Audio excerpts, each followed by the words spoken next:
जिनके पास में जरा भी साधना नहीं है वे सीता को नहीं खोज सकते, शांति को नहीं खोज सकते।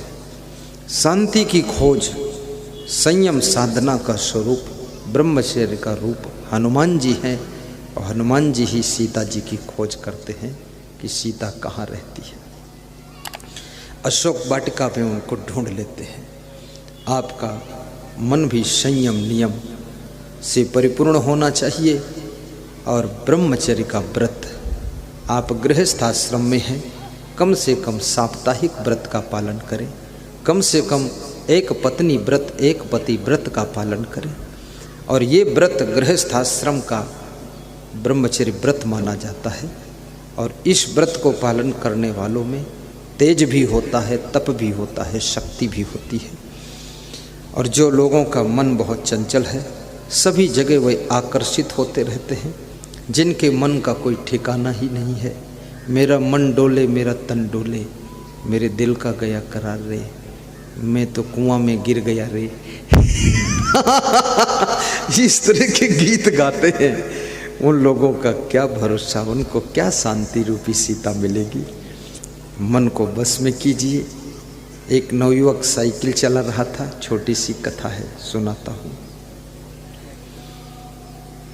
उसकी साइकिल पर पीछे उसकी पत्नी बैठी थी और पत्नी की गोद में एक बच्चा था और साइकिल के आगे जो डंडा होता उस पर एक बच्चा बैठा था और तीसरा बच्चा उस नवयुवक की पीठ पर रुमाल से बंधा हुआ था। एक साइकिल पर 5 सवारी जा रही थी। कार में भी 5 सवारी बैठती हैं। जो 5 लाख 10 लाख 20 लाख की कार आती है उसमें भी 5, ये 4-5 हज़ार की साइकिल पर भी 5। 5 का बड़ा संगम है। हम 2 हमारे 2, लेकिन कुछ लोग तो ऐसे हम 2 हमारे 4, हम 2 हमारे 10, हम 2 हमारे 20, हम 2 हमारे 200। और हमारे देश के अंदर कुछ ऐसे लोग हैं जो जनसंख्या बढ़ाने में जुटे हुए हैं। ना खेती बढ़ाते हैं और ना तो ज्ञान बुद्धि बढ़ाते हैं, केवल जनसंख्या बढ़ाते हैं। और इतनी जनसंख्या बढ़ा दी है कि घर में सोने की जगह नहीं है, घर में बिछौना नहीं है, खाट भी नहीं है और घर में रजाइयाँ भी कम है। लखनऊ अमीनाबाद में एक परिवार अपने घर के बाहर सड़क किनारे बैठा हुआ था। 14-15 लोग बैठे थे। पुलिस का राउंड हुआ। पुलिस ने देखा ये 14-15 लोग यहाँ क्यों बैठे रात में। रात के 1 बज गए बैठे हैं। कोई गिरोह है, कोई डाकू लोग है, क्या है, सलाह कर रहे हैं। तो पुलिस वालों ने पूछा तुम कौन हो, चलो गाड़ी में बैठो, पुलिस की गाड़ी थाने ले चलते तुम्हें, यहाँ क्या कर रहे हो तुम लोग। तो उनको पकड़कर पुलिस के लोग घसीटने लगे। उन्होंने कहा मुझे घसीटो मत, हम लोग इस घर के मालिक हैं। बोले यहाँ क्यों बैठे हो रात में 1 बजे, क्या कर रहे हैं। बोले हमारे घर में इतनी जनसंख्या हो चुकी है कि हम 2 ट्रिप में सोते हैं। तो अभी पहली ट्रिप सो रही है, ये लोग 2 बजे निकलेंगे बाहर, ये बैठेंगे, तो हम लोग अंदर जाकर सोएंगे। बोले इतनी जनसंख्या है। बोले हाँ बहुत ज़्यादा है। 8-8 बच्चे, 18-18 बच्चे हैं। तो पुलिस वाले भी दंग रह गए कि इतना लोग हैं। पांडव 5 थे, कौरव 100 थे। महाभारत भी हमको समझाती है 100 कौरवों की हार होती है और 5 पांडवों की जीत होती है। याद रखना आपके अंदर कला और क्वालिटी होना चाहिए। संख्या से आप नहीं जीत सकते हो, बुद्धि के बल से आप जीत हासिल कर सकते हो। इसलिए बहुत ज़्यादा भीड़ भाड़, ये संसार में बहुत बच्चे पैदा करना, थोड़ा इस पर भी कंट्रोल होना चाहिए। कल मेरी एक सांसद जी से बात हो रही थी, मुकेश रावत से, राजपूत, मुकेश राजपूत। तो मैंने उनसे कहा कि जनसंख्या नियंत्रण पर आप लोग को सोच रहे हैं कि नहीं। बोले बिल्कुल मैं सोच रहा हूँ।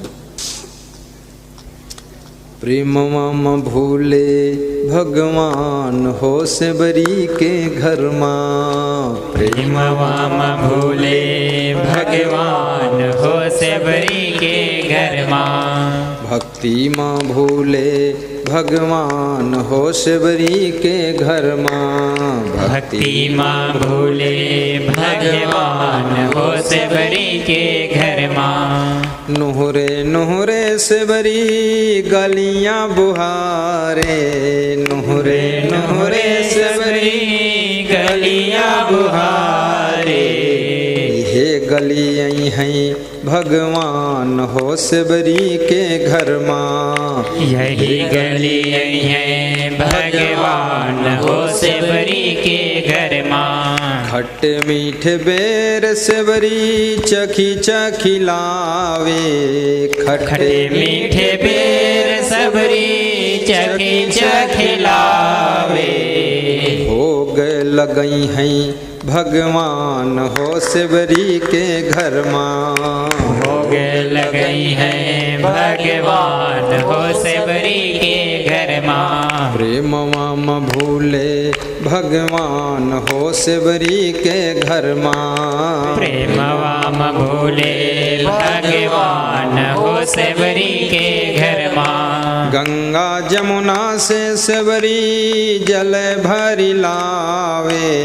गंगा जमुना से सबरी जल भरी लावे।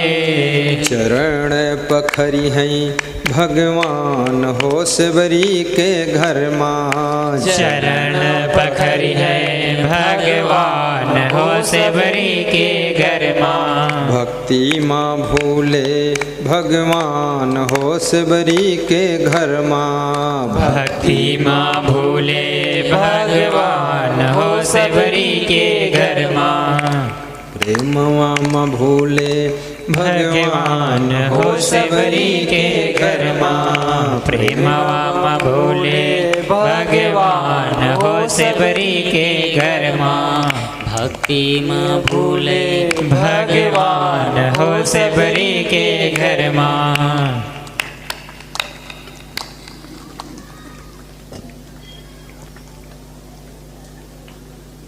शिवरी की भक्ति को देखकर भगवान श्री राम उसके प्रेम में भूल गए थे और बेर फल भी भगवान ने खाया। लक्ष्मण ने बेर फल फेंक दिया था। वही बेर कहते हैं द्रोणागिर पर्वत पर जाकर संजीवनी बना था। किसी के शुद्ध प्रेम को ठुकराना नहीं चाहिए। शुद्ध प्रेम हो, वासना भरा प्रेम ना हो, उपासना से भरा प्रेम हो। जिस प्रेम में वासना है वो प्रेम खतरे से खाली नहीं है, और जिस प्रेम में उपासना झलक रही है वो प्रेम सुख शांति देने वाला होता है। इसलिए कहते हैं प्रेम करना आसान है लेकिन प्रेम को निभाना कठिन है। क्योंकि जिस समय तुम प्रेम की शुरुआत करते हो उस समय तुम्हारे मन की स्थिति कुछ अलग होती है और धीरे धीरे मन की स्थिति बदलती चली जाती है। जिस समय आप शादी करते हो याद रखना उस समय तुम्हारे पति पत्नी के बीच में जो प्रेम होता है ना बहुत अद्भुत होता है। उस समय तुम्हारी पत्नी तुमको कहती है कि मेरे प्राणनाथ हो तुम, और तुम भी उसको देखकर कहते हो तुम चंद्रमुखी हो। लेकिन थोड़े दिनों के बाद प्रेम बदलता है, तुमको भी थोड़ा गुस्सा आता है। तुम अपनी वाइफ को कभी कभी डांटते हो, तुम्हारी वाइफ दुखी हो जाती है और कहती है अब केवल मेरे नाथ हो, अब प्राणनाथ नहीं हो, थोड़ा तकलीफ दे रहे हो। वाइफ भी कभी कभी उलझ जाती है, गुस्सा हो जाती है, किसी रोज भोजन नहीं बनाती है, नाराज होकर बताती है सिर दर्द हो रहा है। तो तुम भी उसको देखकर कहते हो कि पहले तो तुम चंद्रमुखी थी, लेकिन अब सूरजमुखी हो गई, सूरज में थोड़ा गर्मी आने लगी। 2-3 बच्चों का जन्म हो गया, बच्चों को संभालने में थोड़ा और कठिनाई आने लगी, खर्चे बढ़ गए, समस्याओं ने घेर लिया। पति पत्नी थोड़ा बैठने का टाइम भी नहीं मिलता है। बैठने का छोड़ो, कितने लोग तो पति पत्नी 2-2 साल बाद मिलते हैं। अभी एक सज्जन मुझे मिले, बोल रहे थे कि 2 साल हो गए दुबई में हूँ। मैंने कहा तो तुम्हारी भार्या कहाँ है? तो बोले वो तो बिहार में है। तो मैंने कहा इतने दिन तुम अलग रहते हो पत्नी से? बोले वहाँ रहूँ तो भूखा मैं भी मर जाऊँ, भूखे वो भी मर जाएगी। यहाँ कमाने आया हूँ, यहाँ से पैसा भेजता रहता हूँ, रोटी धोती चलती रहती है। दुख है, बहुत कठिन जीवन है। तो फिर उसने बताया कि 2 साल बाद जाता हूँ, फिर भी आपस में प्रेम नहीं रहता है। थोड़ा सा वाइफ का मन भी गुस्सा वाला हो गया है, और मेरे मन में भी थोड़ा क्रोध ज़्यादा आता है। और क्रोध एक ऐसी चीज़ है जो प्रेम का विनाश करता है। ज़्यादा क्रोध आपका बढ़ेगा, गुस्सा ज़्यादा बढ़ेगी, तो पिता पुत्र के बीच का भी प्रेम टूट सकता है। माँ बेटे और माँ बेटी के बीच का भी प्रेम खंडित हो सकता है। सासू बहू के बीच का प्रेम भी खंडित हो सकता है। ये क्रोध प्रेम का काल है, इसलिए याद रखना, थोड़ी सहनशीलता रखा करो। कुछ मन को उल्टा भी लगे, थोड़ा गम खा लिया करो, सह लिया करो। और याद रखना, सहनशीलता को शास्त्रों में तप कहा गया है। और ये तपस्या जिस महिला में होती है, वो महिला अपने घर की महिमा को बढ़ा देती है। ये सहनशीलता की तपस्या जिस पुरुष में होती है, उसका घर जल्दी बिखरता नहीं। राजनीतिक क्षेत्र में काम कीजिए, वहां भी सहनशीलता रखिए, गम खाइए। साधु बन जाइए, इसमें तो बहुत ज़्यादा सहनशीलता रखिए। कभी कभी 2 पक्ष होते हैं, दोनों पक्ष सिद्ध करते हैं कि मेरी बात ठीक है, दूसरा पक्ष कहता मेरी ठीक है। ये सिद्ध करने में वाद विवाद हो जाता है। अपने अपने ढंग से तुम अपनी अपनी बात को सिद्ध कर रहे हो कि ठीक है, लेकिन याद रखना, कोई अपनी बात को गलत मानना ही नहीं चाहता है। तुम ही छोटे बन जाओ, नानक नन्हे होए रहो, जैसे नन्ही दूब, सबही घास जर जात है दूब खूब की खूब। पारिवारिक जीवन में सहनशीलता का बड़ा महत्वपूर्ण स्थान है।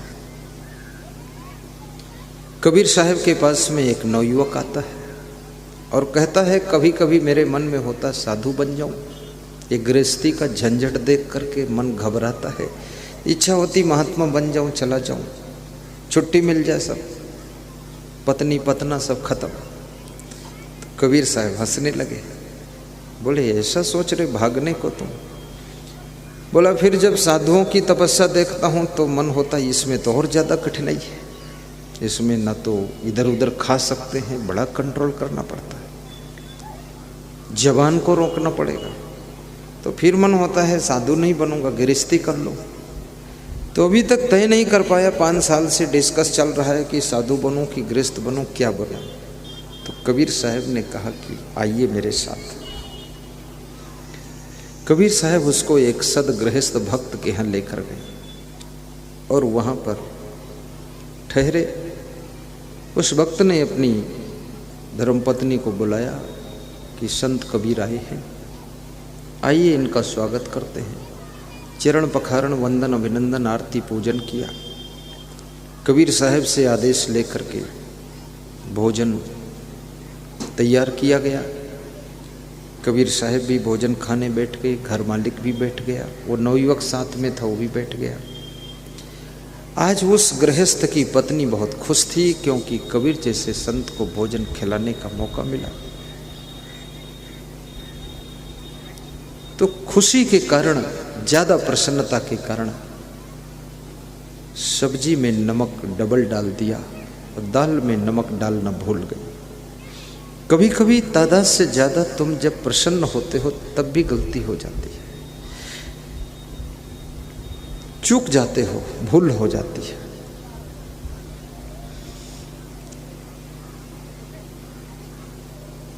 कबीर साहब खाते हैं और मुस्कुराते हैं और कहते हैं भोजन बहुत स्वादिष्ट है। घर का जो मालिक है वो कहता है, प्रीतमा जब कभी विशेष मेहमान आया करें तो इसी प्रकार का भोजन तुम बनाया करो। आज जो भोजन में टेस्ट है ऐसा टेस्ट कभी नहीं आया है। तो साथ में जो बैठा वो नवयुवक खा रहा था, उसको बड़ा गुस्सा आया कि सब्जी में डबल नमक, दाल में बिल्कुल नहीं। कबीर भी प्रशंसा कर रहे हैं और घर मालिक तो कह रहा आज सबसे अच्छा भोजन बना है, कम से कम बताना तो चाहिए, शाम को फिर ऐसे ही खाने को मिलेगा। तो नवयुवक बोला कि आप सच क्यों नहीं बोलते हो कबीर साहब। कबीर साहब ने कहा कि सवाल सच और झूठ का नहीं है, सवाल प्रेम की पवित्रता का है। नमक का मैं प्रेमी नहीं हूँ, मैं तो इस भक्त का प्रेमी हूँ। अगर इससे भूल हो गई है तो मैं उसको एडजस्ट कर लेता हूँ। थोड़ी देर के बाद शाम के 4 बजने लगे।